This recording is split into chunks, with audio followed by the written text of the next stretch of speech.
We are live. Hey, everybody. Well, guess what? We made it again by the grace of the good Lord.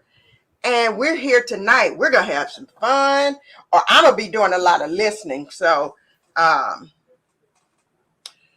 going to let Dr. Camille and our special guest give y'all all of their wisdom. And I just want to say the picture behind me is down in Corpus Christi. You know, that's my area. And y'all be praying for the folks. I don't think anything of significance is going on down there now, but that's the Gulf or the bay behind me down in Corpus Christi, the area that I'm from. So be praying for them, please. That it's mild and gentle and that everything goes well. But we're here another Monday night. And y'all know Dr. Camille is so smart. And it's so much fun being with her. I'm just enjoying this. So y'all tell Dr. Camille hi. Say hi, Dr. Camille. It's time to talk, y'all. Don't forget to like, share, and comment. We want to hear from you, especially tonight. Our special guest speaker is a dear, dear friend of mine who I never would have believed in 1,000 years that we would figure out a way to be able to work together, not once, but twice in our lifetime. He is the person, you need a person like our guest in your life who's going to tell you the truth from a male perspective. And he's going to do it with all the kindness and gentleness that God expects our men to be when they're in that kind and gentle mode. Mm-hmm. He is, Lamont is a true September Virgo. He is the brother that God blessed me with after my brother passed away. I had the honor of teaching one of his children, and that's kind of how we connected. And then the Lord allowed for us to stay connected through our love of sports, our love of teaching young girls, and we just have a really, really good, healthy friendship. And that has carried over through my switching jobs and him switching jobs and us both getting into new relationships. And it's just really fun when we can have a chance to get back together and do the things that we're passionate about. And one of those things that Lamont, I feel, has demonstrated passion about is teaching young ladies, young ones to us more mature ones, the truth about men in a very non-Steve Harvey way. Non-Steve Harvey way, huh? Okay. You know, he's going to tell you the background of Straight Talk. Straight Talk was a program that he designed. You know, one of the things that Lamont has done is he has been a softball coach. Matter of fact, if he had been my softball coach, I probably would have played longer than I actually did. He's an amazing coach and teacher. And one of the things that makes him special from a coaching perspective is that he just doesn't coach the game of softball, but he coaches life as he is coaching the girls. So sometimes practice will include a conversation about the dumb middle school boys or the even dumber high school boys or the stupid stuff that their dads are doing, you know, that kind of thing. But he does it in a very gentle, sometimes you get a good laugh and sometimes you get a good cry, but he will also always tell you the truth, and he's always going to shoot straight. That's where we got the Straight Talk from. So come on in, Lamont. So when is Lamont's birthday? Should I have invited him to our party? He had a birthday. Your birthday was last Sunday, right, friend? Correct. It was last Sunday, September 5th. Oh, okay. So he was a little different than my son. He was September 10th. Well, welcome, Lamont, to It's TTT, y'all. It's time to talk. And I'm so glad that Dr. Camille invited you. We may need to get some men, share with some men so they can learn how to talk to their daughters, etc. So I got some folks I need to share with too. So Dr. Camille, you got it. So I'm going to call you Lamont, not Mr. Williams, because, you know, I don't know Mr. Williams. I don't know who that is. I've always known you as Lamont and Lamont. I don't know if you heard when you were back in the studio, one of the things that I so much appreciate about your heart is I said as a softball coach, You not just only taught the game to the girls who you coached, but you also taught the game, in many ways, taught the game of life. And that's what made me ask you to join me in my last assignment, in coming in and talking to young ladies who didn't have who were not blessed with positive male role models in their life. And what Lamont would actually do is come in a couple of times a month, and he would do the straight talk. And Lamont, before we go into all of that, would you tell us about yourself? Congratulations, Michigan won. I forgot to mention that you're a Michigan guy, but also tell us about yourself and tell us how straight talk came to be and what you want to see straight talk look like in the future. I appreciate that. First and foremost, thank you both and the audience for at least giving me an opportunity and welcoming me in. I would be remiss if I didn't share that I am humbled all the time with the opportunity to just teach and share and just experience certain things with, my peer group. My peer group expands itself way beyond color, age, gender. I'm just like everyone else, and I try to make sure I strive to share that and be an example of that. That being said, yes, I am a proud University of Michigan grad. And we're not going to get into a discussion about how terrible we are even in a win, but we'll take the win. Other than that, trying to gather all these thoughts. It's exciting to be here and just to have an opportunity to speak with, your audience, and hopefully this grows into something that can be exponentially beneficial for those who really are looking for just some answers, or more so, I want to make sure I'm clear about this, more so someone who helps someone get out of their own way with regard to how they think or how they feel about it. Because I'd be the first one to tell you, I don't know everything.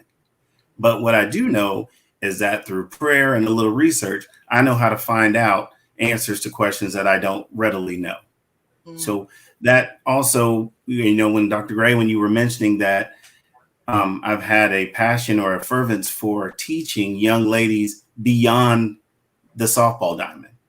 The softball was a vehicle for me to impact lives for, not only the young ladies that played on the teams, but their families. And I didn't realize that I had a real gift for that per se. It was kind of betrothed on me because my younger daughter, we allowed her when she was little to try different sports, and whichever one she wanted, we would just support. And she tried everything from soccer to, running and track and this, that, and the other. And she stuck on softball, which was, it was different for me. But we started when she was 4 years old.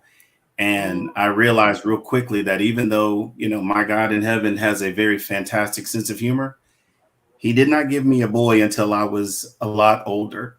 Wow. Because had my daughters been boys, I probably would have been a rough coach and probably a terrible dad. So God knows what he's doing, and I trust that. But, like I said, it just was an opportunity for me, and I saw it.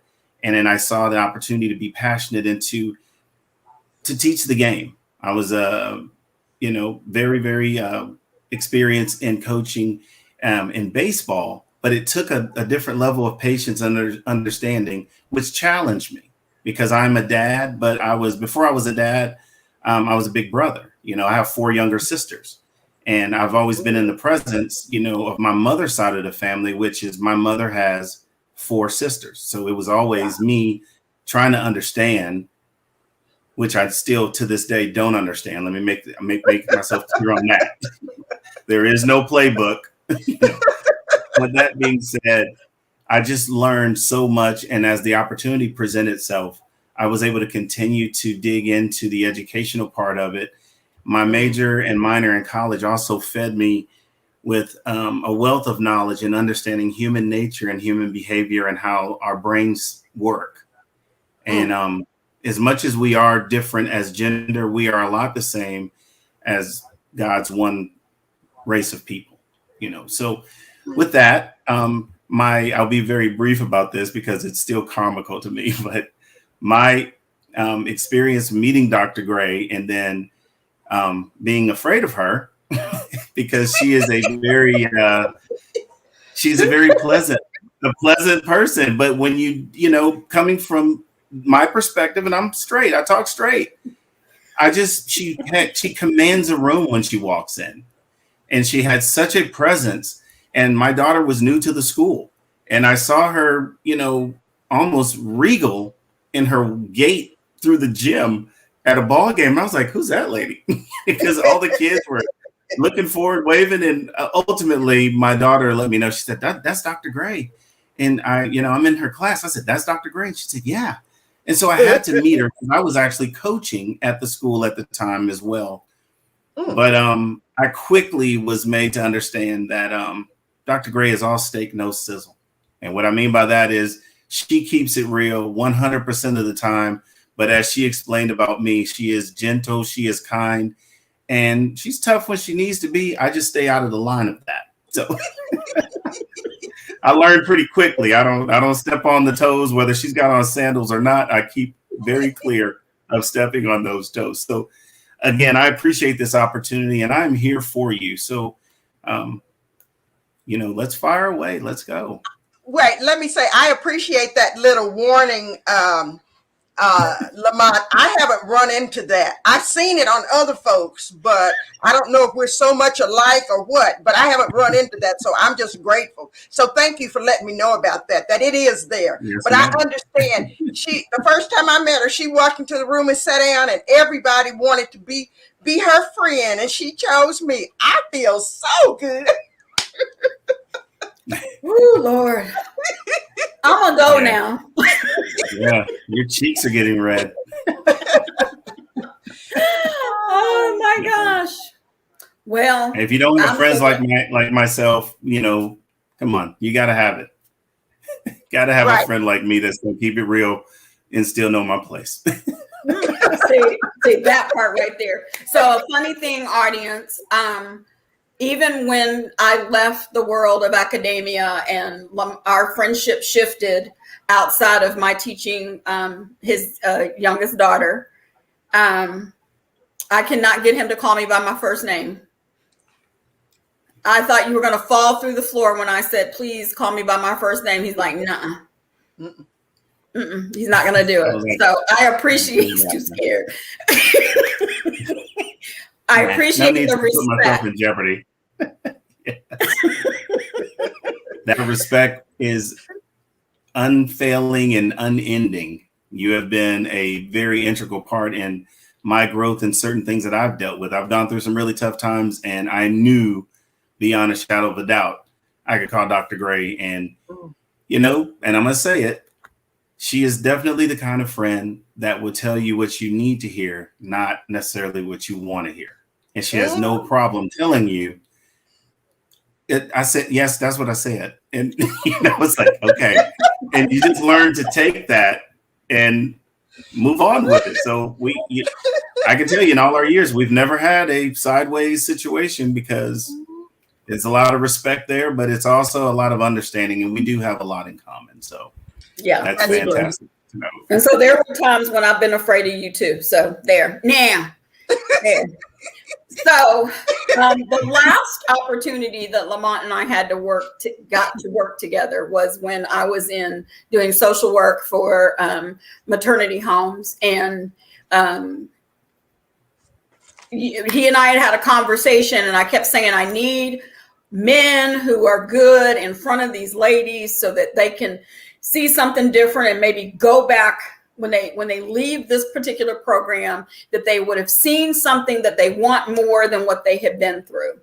And through that conversation, Lamont told me about his straight talk. And Lamont, can you tell us what straight talk is? And then I'm going to say some words, and then I want you to speak to those words, because I'm going to tell you what I remember the times. Sometimes when Lamont was talking to my girls, it would be so true. There'd be so much truth in the room that I'd have to put my finger up and just go on and leave the room, because I didn't need for them to know that what he was saying to them, he was saying to me too. So I was like, I'm gonna go, because I asked you to come talk to these girls, now come talk to me, So tell us how straight talk came about, and then I'm gonna show you some examples of how straight talk works. Absolutely. So for me, and I'm going to be 100% transparent because that's all I know. It took me some years, maybe not as many as some other gentlemen, but it took me some years to understand my place and my role as a man, as a young man, and the job that I had, with regard to my interaction with young ladies. And it started with my family, of course, the young ladies in my family, my sisters, my nieces, my cousins, my aunts, and getting a broad understanding of where I needed to stand and how I needed to stand was important to me, because the one thing I hated was being in the presence of someone I care about, some young lady I care about, and she was going through the paces of how terrible she was being treated and how she just could not make heads or tails of why these certain behaviors were continuing to go on. And it naturally came to me to start trying to help find those answers for them.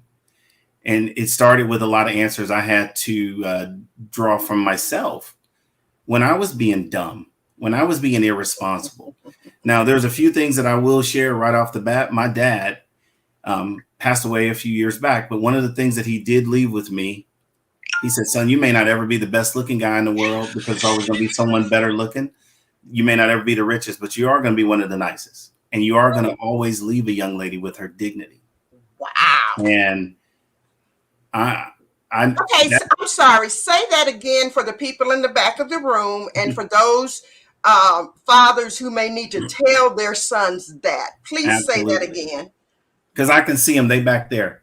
Hey, your son or you as a man, you may not be the best looking guy in the world. You may not ever be the richest or have the most material to offer. But it is imperative that you always leave a woman with her dignity and be thinking about the big picture as opposed to the small frame. Now, what I mean by that is the small frame is the one that you occupy with that person at that very moment. The big picture represents tonight, tomorrow, next week, next month, next year. And, sometimes guys will have their same little conversations about, man, I met this young lady and she was, I don't know what was wrong with her. Well, a lot of times what was wrong with her was your homeboy that she dated before. That's what was wrong with her. Woo! Lamont, you're going to have to talk slower. I'm sorry. You're going to have to talk slower so they can hear. I'm just sorry, but you're going to have to talk a little slower. I'm sorry. Dr. Gray said give it to you. So I'm like, I'm going to keep it real.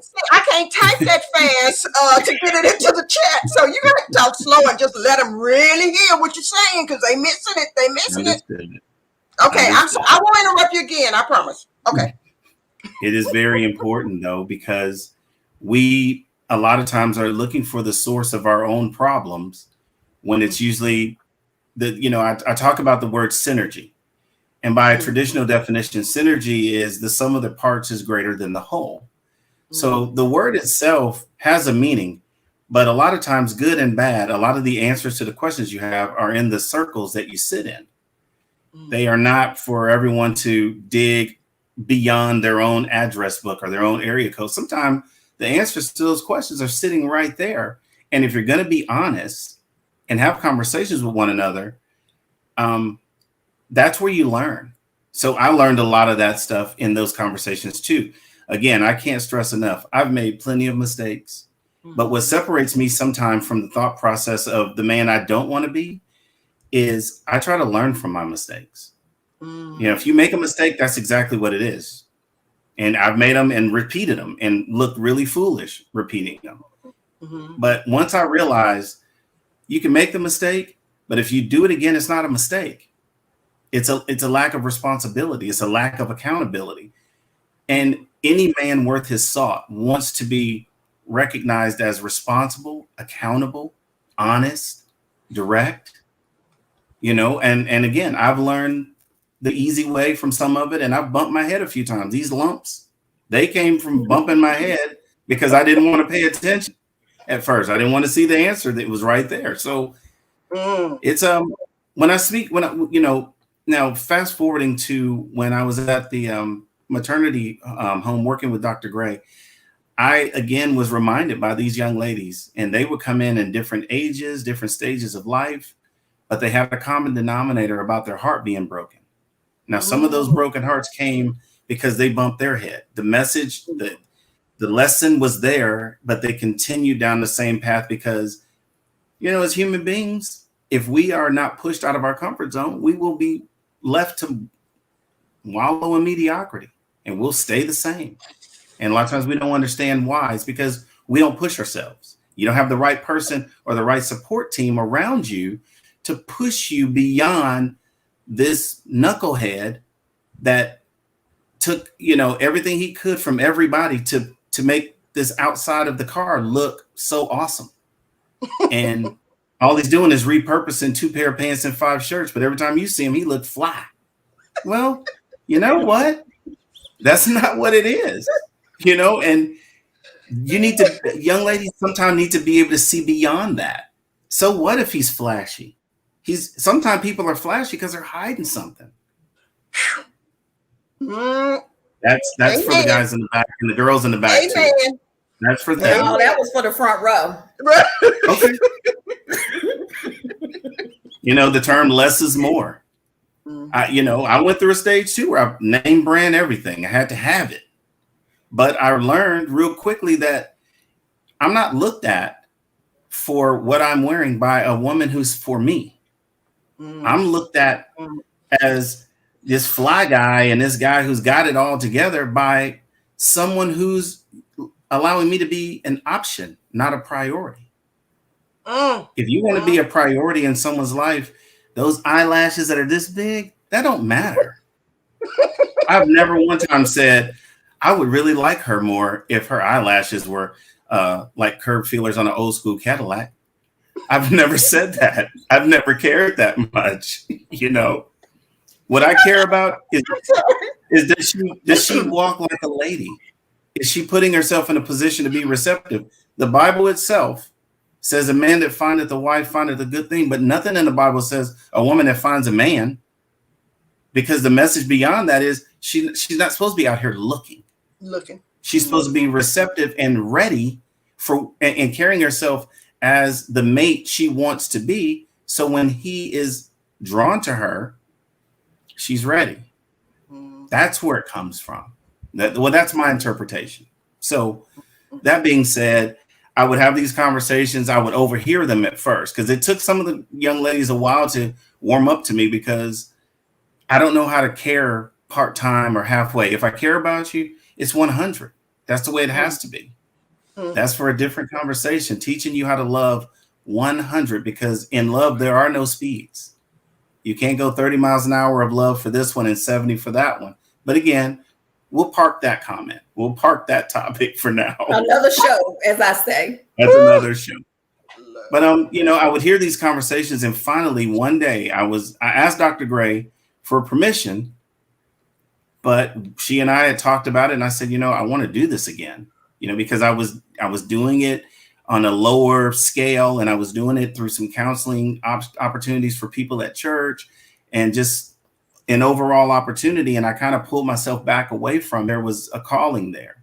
And when I started speaking to these young ladies, I would ask them the questions that the people they really wanted to have asked them those questions never knew to ask. Like I wanted to help them uncover the source of that extra pain they were going through. And a lot of times that was me helping them get out of their own way first. And it started in their head and the way they thought. And then after that, it became a week to week and then day to day type thing where they were, hey, Mr. Lamont, can I ask you something? So now don't get me wrong. It was not 100% success because people are people. When you're dealing with human beings, there's some that are just locked in to this is what I'm going to believe because this is all I know. Yeah. But then there are some that really allowed themselves to listen and turn the corner. And a lot of them they became so thankful and so understanding of it. And it became a great thing. So I was very pleased with how that turned out over time. And it's going on again. we're back. Yes, we are back. So there are two words that I think of every time I think about Straight Talk. Okay. And it's based on conversations that you had with some of the girls concerning benefits. Remember? Yes. An interview. Making them interview for the position they say they want. Mm-hmm. So Yes. would you speak Yes, speak broadly to those two things? Because I think those not only carried weight with the girls that we served, but I think we have women my age and older that are still making some benefit and interview mistakes. So would you speak on those two things? Yeah. So thank you for bringing that up. What I'll start with regard to benefits, if I go there, then I have to go be a little further back than that. A lot of times young men don't realize, and young ladies don't realize, that when a young man is asking to be the guy in your life or be the man in your life, they don't understand exactly what that means. To a lot of them, to a guy means, hey, I want to have someone on my arm and someone that is my go-to and someone that I can enjoy the benefits of a relationship with. That being said, that's so much a far cry from the truth. I learned that when I ask a woman, can I be the man in your life? I'm asking for a certain job and a certain responsibility, because if you think about it, when we're single, we are one entity, but when we're in a relationship and it goes awry, what's the first thing that they say is the most painful thing? They have a broken heart. So if we're talking about their heart, we have to talk about the responsibility of taking care of it. So when I ask you, can I be the man in your life? I'm asking you to relinquish the job that you are doing on your own of taking care of your heart, and let me take care of yours. And in turn, you take care of mine, because that is what a relationship is. That is, Dr. Gray and I have been great friends for a long time. And as her friend, as her brother, I feel and have always felt a certain responsibility from a friendship or a brotherly, standpoint to protect her. But I wouldn't ask her can I be that close friend? Can I be an uncle to your son? Can I be in your family? Can I know I don't ask that lightly. So, dialing it back in, a lot of times a young man's not asking, hey, can I be the purveyor of your heart? Can I take care of you? They're asking basically, can I be your boyfriend so you can take care of me? And as young ladies, truth, but as young ladies, because of the fact that there's so many of these knuckleheads out here, when you get a guy who just has what we call a good jib about him, he just knows what to say without any action behind it, they're ready to share the benefits of a relationship. But those benefits, and I hate to call them benefits because they're some of those things, especially with regard to things that are physical, they aren't owed.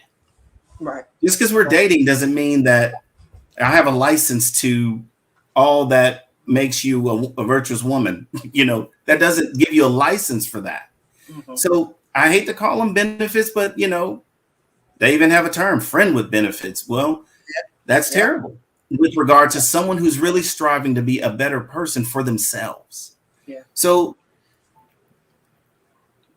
earning those opportunities for the next level in a relationship, we'll call them opportunities for the next level.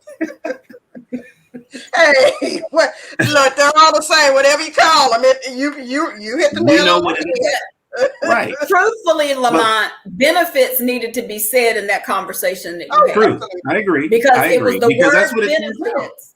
Yeah. I will tell you, for the one particular young lady that you had that conversation with, her seeing the decision she had made as providing benefits to someone who had not earned that right, that changed her life. Yeah. So sometimes we have to use the word that's going to get the person to the other side. So it may be benefit, And then we can clean it up and make it sound flowery. We're straight talking them. We don't have to clean it up too much. True. Yeah. So yeah. carry on. I mean, I just want to say something that you said, Camille. You made a statement there, giving someone something they had not even earned. Yeah. And that's really significant, because just the person that you don't even know, that you're just meeting, et cetera, et cetera, et cetera, they haven't earned anything, unless it's because of they 2 shirts and 5 pants, or 5 pants and 2 shirts, or whatever the case may be. And Lamont, you and I heard this a lot, and you and I talked about it a lot. They give away the benefit because he was nice to me. Yeah. Well, he's not supposed to whip your tail the first time. He's supposed to be nice on the first. And that's what I would say to him. What did you think he was going to punch you in the face? Yeah. He knew that wasn't going to get him where he needed to go. Yeah. But somebody being nice to you, people form whole relationships in their head because someone was nice to them. Or just nicer than the person that they just got out of. I said it before. I said, if we walked around with a T-shirt that says, "Hey, I'm nice, I smell good, but sometimes I'll slap you if you make me mad, and I might not come home sometime, and you may call me and I won't answer." That's on the back of the shirt. But on the front, it says, "I'm really nice, and I'm going to treat you well. I mean, we can go to the all-you-can-eat places and everything, because this is who I am." Oh, no, not the all-you-can-eat places. I mean, I'm trying to get the benefit of the doubt, not the drive-through up front. We can start off at, Dave's Chicken, where they have everything. You can eat all you want. The veggies, not the meat. I can get some shrimp at them all-you-can-eat places. So, you give me some shrimp. That's some good stuff. Right. But yet, and that is a thing. It's like, you guys need to, we should dial back to our childhood. We had to learn how to share. We owned everything that belonged to us and belonged to other people. And now, as adults, or as young adults, or as flowering adults, I'm not giving you anything, and you're not giving me anything. But if our relationship allows itself to bloom into something where I'm willing to let my guard down a little and share one of the biggest or best or most sacred parts of me with you, that is the benefit that you should be striving for. Long gone are the days of conquest. I've never been that in the locker room guy who told everybody everything that I was doing with whomever, mainly because, again, that was a grandfatherism. But he said, "Son, my grandfather and I were super, super close." One of his famous things that he would say, he said, "Boys that kiss and tell don't get to kiss that much, boy." So I kept it a secret. They were like, "Hey, what you do?" "Oh man, I chilled this weekend. I was this." I didn't have stories to tell.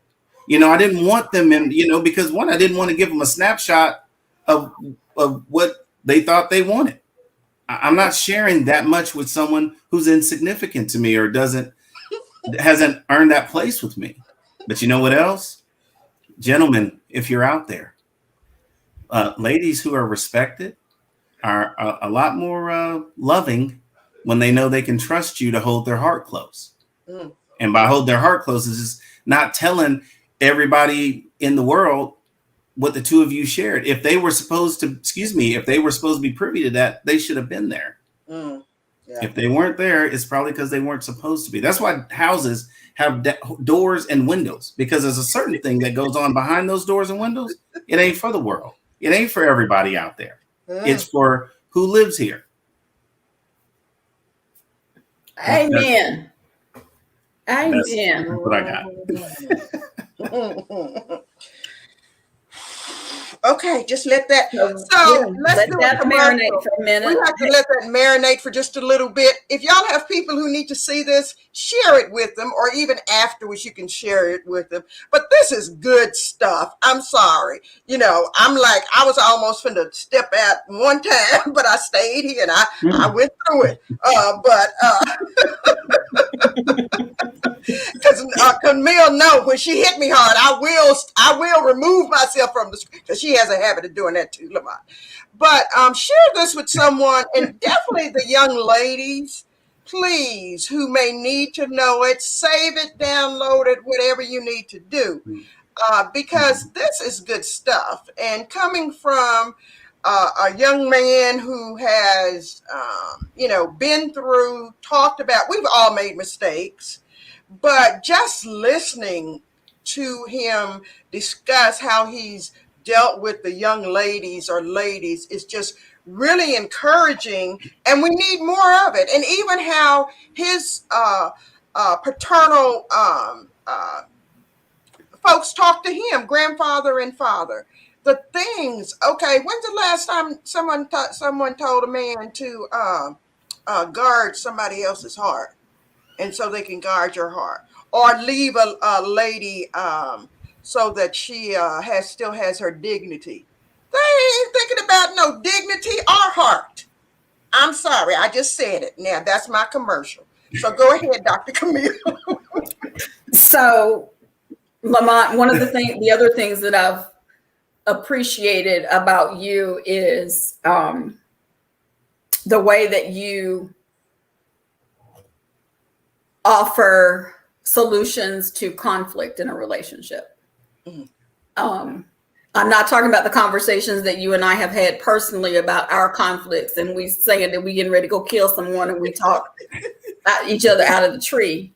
But when there is conflict, and I'm going to use this as an example, I'm going to go back to the maternity home for just a minute. So one of the constant things that you would hear when you talk to the young ladies about the fathers of their children, oftentimes you would hear stories, they're in this social service agency, they're in a home, they're not with their family. And one of the main reasons is because when they went to the person and said, and laid the problem being the pregnancy at their feet. But this could be for any problem that you lay at a man's feet. Oftentimes, 99% of the time, the rest of the story is he went and hid, he turned off, he blocked her, he took down his Facebook page. I mean, just basically, I don't know if ghosted is the right term for this. Yeah, they call it ghosting these days, yeah. But all of a sudden, this person is nowhere to be found, or later will pop up with someone new. And one of the things that, Lamont, you helped me to not help me to understand, but reminded me is that, number one, when we as women present a problem to a man to solve, we've had the time from when the problem we became aware of the problem until the time we presented it at your feet. And oftentimes we present it at your feet for an immediate solution because we've had all that extra time to think about it. And it's not that you guys deliberately cut and run. It may be in the case of these young, immature men, they didn't know to say, hey, I need time to think. I'm going to come up with a solution, but I can't have you doing this to me while I'm trying to think. Exactly. Okay. That's good. So as that translates into more mature relationships, what is the value of knowing that, and how do you counsel people in relationships as far as conflict is concerned, and giving people the time that they need to process? So a lot of times, thanks for that, because that is a very, very specific and regular happening situation. It does. The problem is a lot of times, and I guess I have to rewind a little bit. Sometimes these young ladies are looking for something that they've never had, but have always dreamed of having. And that's the male perspective to lead. Now, I'm the first to tell you, I don't think any woman in her right mind wants to be controlled by someone else.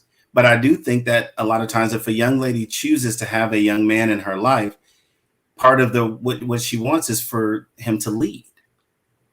And the problem with these young men is that they don't have an example, or haven't paid attention to the example, that even leaders can pause and ask, give me a minute. Let me table that. A lot of times arguments don't have to go as deep as they do if someone would be big enough to say, you know what, before we start saying and doing things that we don't need to say or that we may or may not regret later, let's table this for a second. Give me a minute. Gloria done disappeared. Make that circle right back, ma'am. But no, it's one of those things where we are so conditioned. We're so conditioned that it's a right now society that we live in. Even if it's right now bad, we still want it right now. When a lot of times, most things of importance deserve an extra minute or two to be thought out, to put your thoughts together. But again, now you flip that around. I'm about to say something probably that's going to make us all turn around and leave. But I'm being honest. Because of the foundation that a lot of us men have laid, where if we're given too much time to think, we're just thinking of a lie. So the young ladies a lot of time press them, answer me now. Fix this now. Don't run from me. Don't hide. Fix it now. Because if not, you're either going to go shopping for someone who's not going to bring you as many problems, or you're going to make up something to get your way. And either way, it doesn't help. So there's another term that I heard several years ago, and it was ridiculous then, and it was brought back to my attention recently, and it's as ridiculous, if not more ridiculous now. The term is mistress. So by traditional definition, what would one of you young ladies say was the definition of a mistress without saying profanity? The unmarried the unmarried person that's sleeping with a married man. Right. What say you, Gloria? You agree with that, or you have something you want to add to that? Well, it could be married or unmarried. You could be married and a mistress to someone else. And, it's just a person. It should not be a term because it should not be, but that's how we usually see it. It shouldn't be a respected term. So Definitely.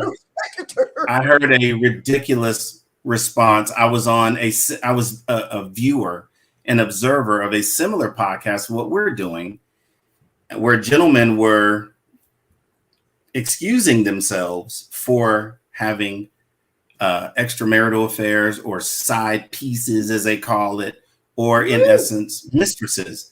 And one of the gentlemen, no, you shouldn't, because you would have went and rant forever.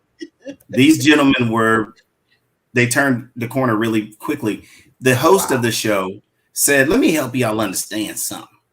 The term mistress ain't bad. It's a helpful term. And I was like, what? Said, you get a mistress so you can miss the stress from your woman. And I said, wow, are you serious? And I didn't say anything, but with a mistress, she's just going to do the things that you desire without all the problems and all the trouble. And then I typed. I didn't speak it, but I typed almost a book. And I said, you know what that is? That's a person who can't make up his mind. That's less than a man. Wow. Because a man loves through those tough situations, those hard days. He don't just love you when your lipstick is on and you dress nice and dinner's cooked and the bed is made to be unmade and all that. That's not what it's about. A man that sticks it out with whom he's going to be with, or if it's too much, be man enough to say, you know what, this isn't working for me. Get on out of here. and step out, make like a shepherd and get the flock out of here. Let's go. Oh, okay. I said flock. I know. You did. But no, and so that turned that conversation, which was light and in jest, when he made that statement, the young ladies on the podcast were furious. Oh, so now you're going to glorify the word mistress. You're going to make it like it's okay. And now you got some young girls out here saying, that's what I'm here for, that, to help you miss the stress, daddy. I'm here. And I was floored. So I will share this. That word is ridiculous, and that is not what it was meant. That's not what it was intended, not as far as I can understand. And if you are interested in someone that's going to help you not deal with the stress of home, leave home. Get out of that, because that person that's going through that is probably going through half of that tough time because of you. Yeah. As young men and old men, sometimes we don't want to own that we're responsible for a lot of the gray hairs that she's starting to see, but we don't want to pay to help her get her hair dyed. Speak. Come on now. I went on and gave up on that. I'm rocking this gray now. I'm good with it. I'm my own problem. Don't worry about it. Hey, that's wisdom. That we call that wisdom. Yeah, but it's important that we understand. And the young ladies, I try to talk to them and let them know, hey, listen, you are the prize. We were designed to pursue you. You were made in the image of him, but to be his, in essence, better half. A lot of times, if anybody was supposed to take on the stresses of life in a home, we were the ones that were exalted as the head of the home. So you don't have to always feel like the world is coming down on you, or that everything is your responsibility. And I got this no account man at home. That is your choice. Because if you come up with someone and they become this person and you don't address these issues, that's a different story. You have to address these things. But again, that's another conversation. But if you are blessed and fortunate enough to be removed from that situation, let's not be a magnet for the same kind of situation to come back. Yeah. Don't bring it back. Yeah. Yeah. And that's a whole nother topic too, because some of us have done that in life, had a certain kind that because of the stuff in us had a certain kind that we were attracted to. So that's a whole nother thing. And sometimes you don't realize it until, after several times. Okay, guilty as charged, but that's a real conversation. Well, that session is titled Avoiding the Groundhog Day Relationship. Okay, I'll write that down so we can do that one. Do you want to give a quick explanation of that? Well, Groundhog Day is just every, you go through the whole day and then you blink and the next day is the exact same thing. Even though you say it's a new day, it's just a new day on the calendar. But what you're doing is just repeating a pattern that has already shown that it does not bode well for you.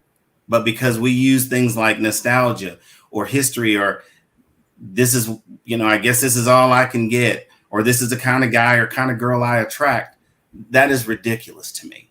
But it's because you don't have the foresight and the wherewithal to seek out what makes you attract and be attracted to different or better.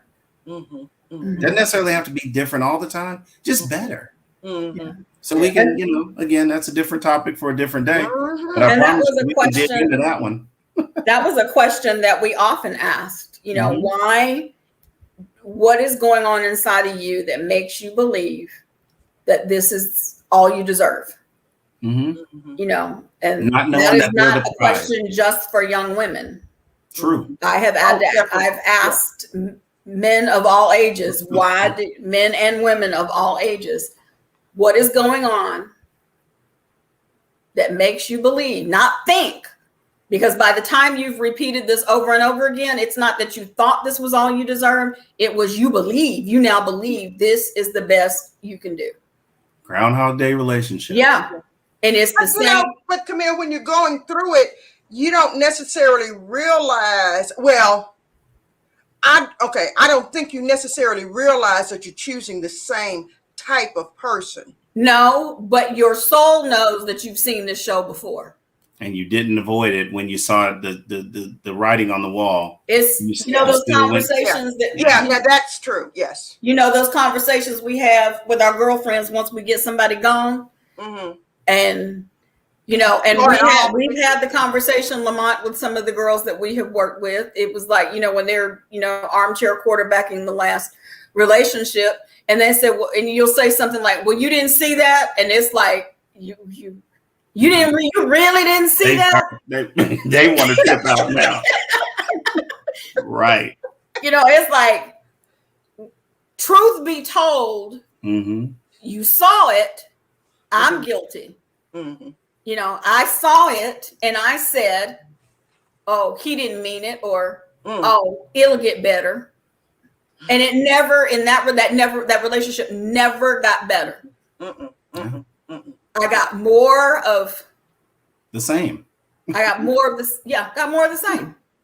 And mine could have, and I'm talking about my ex-husband, but that could have, if I had been the Camille Gray that I am today, that would have never got past us saying hello the first time.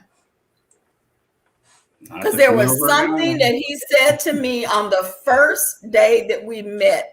And my soul said, you do not have to sit here and listen to this. And I said to my soul, it'll be all right. And it was not. And it took 7.5 years for me to claw my way out of it'll be all right. And that's another session that needs to be expressed, because the conversations we have with ourselves are the most damning at times. Yeah. And until you have someone or something, or, you know, some say it's an epiphany. Sometimes some people say it's a vision from the Lord himself, or sometimes you snap out of it. But when you stop having those Groundhog Day relationships and actually make yourself receptive to an aha moment, like, you know what? She did continue to walk in my house and leave her shoes at the front door, just like so-and-so. And I hated it when she did it, because I almost got an RBI tripping over them shoes before, which is a real bad injury, you know? So, but instead of me saying, hey, you're about to walk right into the room anyway, do you mind just taking them with you? Or matter of fact, I'll carry them for you. We just said, it'll be all right. It's not that big of a deal until it becomes one. And then the fight that you're having is not about the fight that you're having. The fight that you're having is about them shoes 6 months ago that didn't get put past the door. Now, I'm going to tell y'all, if y'all ever go to Lamont's house and take your shoes off, you better put them in your hand. You know, I've learned. I'll just go, you know what? I end up stepping on those. Let me move them for you, because I'm not getting ready to do it. I'm not. I remember you have been in my home and looked down and saw shoes at the door. And I'm like, let me go move my shoes. But you know, you would say that, you know what I say? You'd be like, oh, I'm sorry. I'm like, this is not my house. You you told that story like I needed to respect that, and for the time that you were in my space. I didn't want you to have an accident at your home. Okay, so now I want to address the LaShawn wants us to go back to talk about the interview, because I have some more groundhog, something that's really critical, but I want us to go back and address. LaShawn Wilson wanted to know about, we talked about the benefits, but we didn't talk about the interview. And so I want to make sure that we do that for her. Now, you know, time is getting near and I don't want to stop, but you know, I know y'all have to stop. So we're going to have to do this another time, because there's some more we got to talk about, because but anyway, talk about the interview now and we'll see where we go. What I'll share about that is this. You know, there was a movie that was out called Think Like a Man with Steve Harvey, and they have all these plans about this and that. That was an exaggerated way of stating that, young lady, have a plan, but young men have a plan too. When you meet someone, it can't just be she fine or he look good. I really need to know that for the time that I'm looking to extend this relationship or this friendship, I need to know some things about you other than, you know, where you from, what high school you went to, and, you know, are you married? You know, half the time they don't even address that question. But having a set of questions, and I'm not saying make it scripted like something out of a TV show, but you know you better than anyone else. You know what you really, really want. Now, it takes you being mature, you being honest with yourself. And please, please, please, let's go ahead and address this small elephant in the room. Stop getting on social media and in front of your friends and all this stuff, sounding off, talking about, I'm looking for my king, and you not being a queen. Oh, ooh. And vice versa. Don't be Okay. about, oh yeah, that's my queen. Well, you're the jester though, the slop bucket guy. And stop accepting a jester if you're truly a queen, and stop accepting a handmaid if you're really a king. All right. Ask the right questions. Vet people out. This is your life. This is your heart we're talking about. So even a job will vet you out. They'll interview you 5 times before they hire you. That's important. And you know what you do? You take it, because these young ladies are worried that if I go too slow, or if I don't allow for some mushu too soon, he'll leave. Well, you know what? When you're looking for a job and they say, well, this is the first of the interview process, do you say, well, if y'all don't hire me by Friday, I'm quit. I ain't interested. No. You hang in there. They might do 5 interviews. You know what? And you go home and brag. Hey, man, I made it through the second one. It was good too. They asked me a lot of really important questions and blah, blah, blah, blah. And man, I really want this job. Well, you know what? If somebody really wants the job of taking care of your heart, he'll go through those processes with you and be proud that he did it. Hope that answers your question, LaShawn. But if not, please reach out to me. I'll be glad to expound even more if I need to. Now we were talking about, and this is a little touchy, but I've heard it, and because I can talk from experience about the groundhog relationships, one of the things that now I can tell people, when you're looking at all these, men are dogs or women are this or whatever, that the things that you've been through, you are the common denominator. Now, you may be choosing the same type of men or women, but you are the common denominator. But what do you say to I'll talk about the women. I've had women to say to me, men are dogs, so they've gone the other way because men do not know how to treat me, the woman, the person, or whatever. So I call it a cop-out, but have you seen a lot of that? And what do you feel pushes the women to that particular, and I have to say women because that's who I've heard say it. And it used to be a long time, all men are dogs, and da da da da da. And I don't use the all for anything other than in the Bible, because even the Constitution, when they say all, they don't mean all, but that's another show.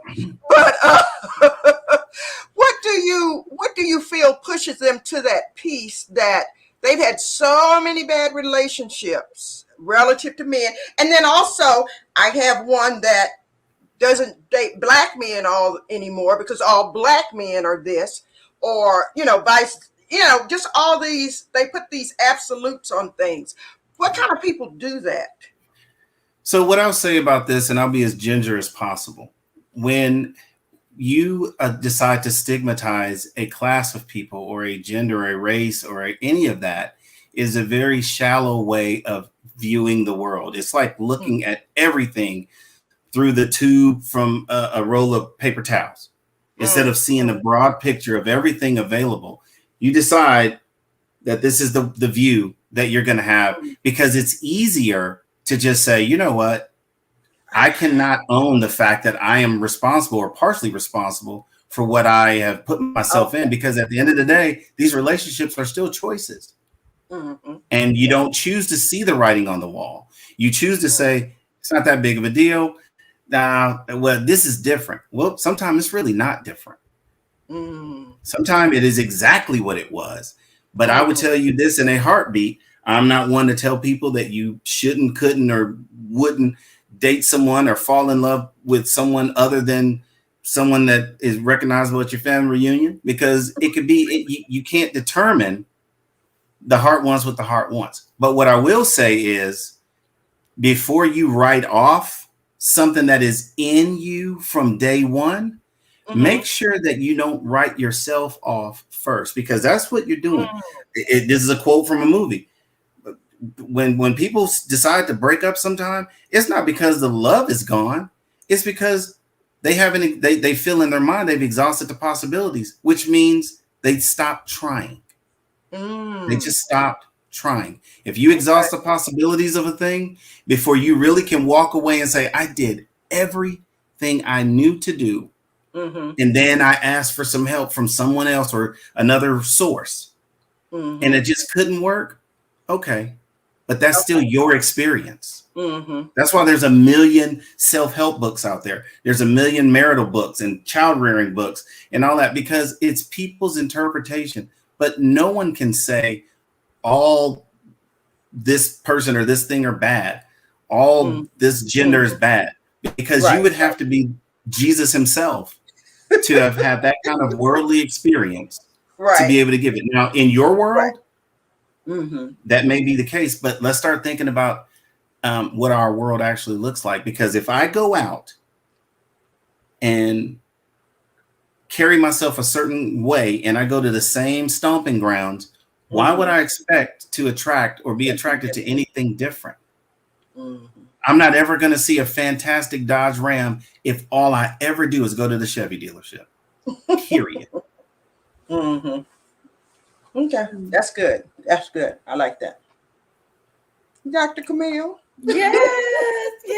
I have been listening intently, learning some new things and remembering, the impact of Lamont's coaching with, our girls at the maternity home. And I was actually able to be in better focus for the relationship that I'm in now, because, the times that I've listened in and better able to help others. That interview question is not, those questions, and we're about out of time, but I just want to speak on that for a second. Part of that interview process is you got to know what you want, but you also need to listen to what that other person wants. And I think a very important question to ask as they're sharing their heart is, well, tell me what that looks like. Because if somebody tells me, well, I want to, what do you want? And I don't really like the question, but I'll just use an example. Tell me what your life is going to look like in 5 years. Well, if they say, well, I want to be rich and I want to have a better job. And, the rote answers, the asking, what does that look like to you, tells you whether or not the person actually has a plan or if they're full of it. Yeah. Now, Cheryl, we can't give you Jesus because you done already asked if Lamont have a brother. So now you want his brother or you want Jesus? You got to make a choice. I don't have a brother. I don't. But Look, she might take a cousin. So, I don't want her mad at me. I'm doing that. I tell you what. I will help you with opening up your eyes to the questions and the concepts you need to have with regard to the next man you allow some time in your life.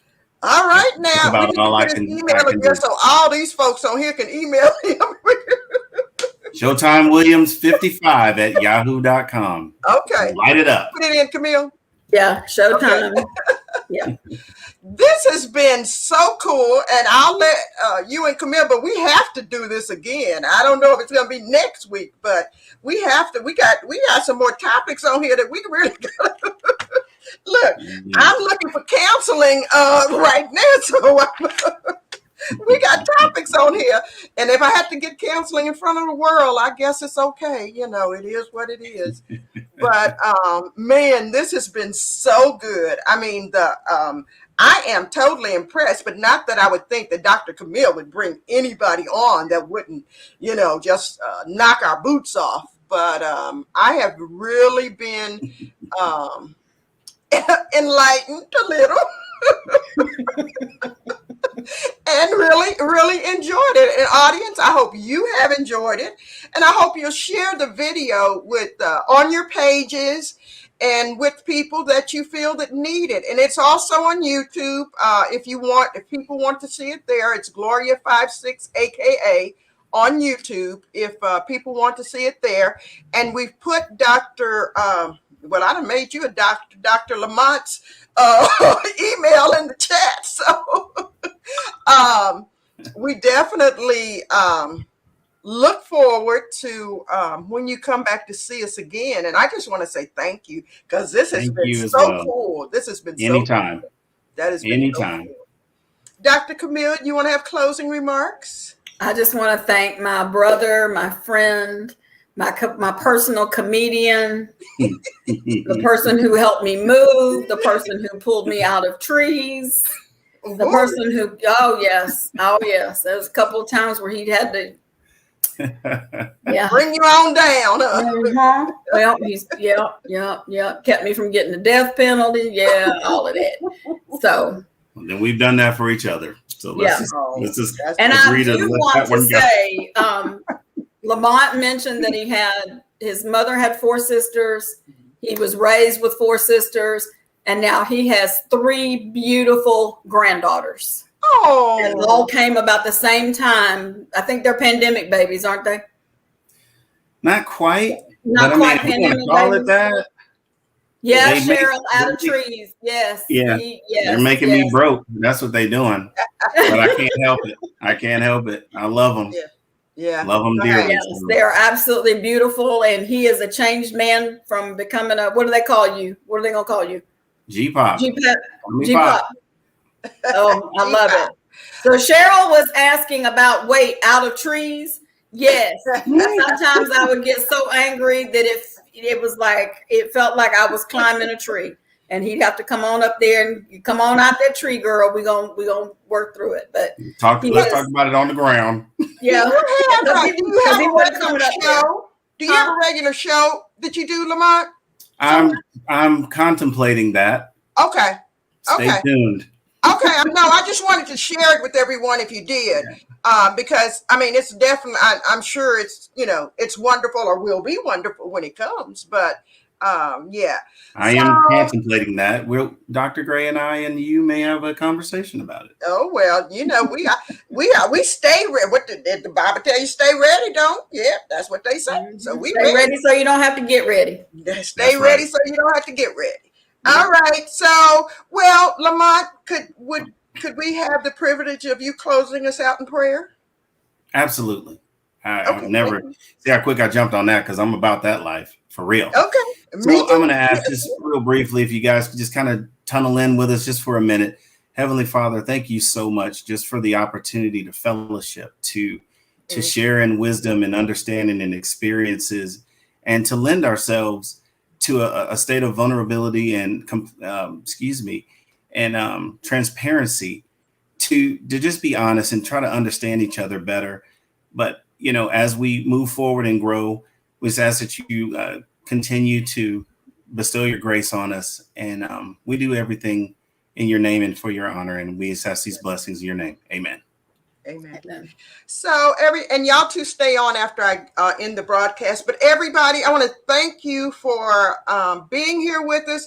If I've never asked you to share, I'm asking you to share this one, because it's it can help all of us. Okay, old, young, started, not started, need to get started, whatever the case may be. It will help all of us. And just want y'all to continue to be careful. Wear your mask. If you're non-vaxxer, keep your immune system up. If you're a vaxxer, go get it. We just have to do the best we can to take care of each other, because we don't understand. But, I tell folks all the time, if you don't know the Lord Jesus, I don't know what you're doing, because I'm about to lose my mind, and he watches over me every day. So anyway, y'all be safe. We love you, and we'll see you next Monday, okay? Love you so much. Thank you.